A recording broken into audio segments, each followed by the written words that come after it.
Avez-vous déjà vu une personne immigrante danser un tango seule? Un peu difficile à imaginer, n'est-ce pas? L'intégration d'une personne immigrante dans la communauté est similaire. Les personnes ont besoin d'un partenaire pour danser ce tango interculturel. Toi? Oh oui, toi! Qu'est-ce que tu fais pour aider les personnes immigrantes de ta communauté à être bien accueillies et à être bien intégrées dans la région? Qu'est-ce que je fais pour aider une personne immigrante à s'intégrer dans la région? C'est de prendre le temps de s'asseoir avec, de discuter, d'apprendre à la connaître. Après ça, c'est beaucoup plus facile d'y conseiller des choses à faire dans la région.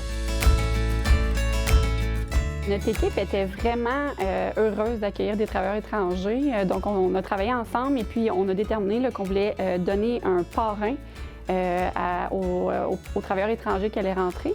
Et puis, là, on s'est assuré que tout le long de leur cheminement d'intégration dans les 3 premiers mois, que ces personnes-là les suivent pour répondre à toutes leurs questions.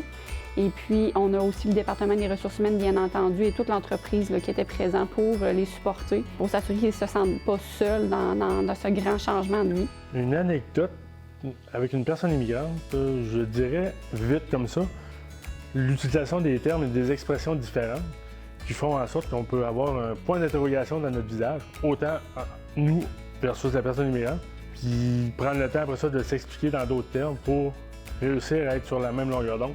Une petite anecdote, dans le fond, nous, ici au Québec, on est habitués à utiliser le micro-ondes pour réchauffer notre nourriture, mais on réalise que certains travailleurs étrangers, eux, ne connaissaient pas du tout cette technologie-là. Dans leur pays, eux, pour réchauffer leur nourriture, ils doivent utiliser, dans le fond, là, un poêle pour chauffer dans une casserole. Donc, on a dû s'habituer à ça, à leur montrer comment utiliser le micro-ondes. Avertissement.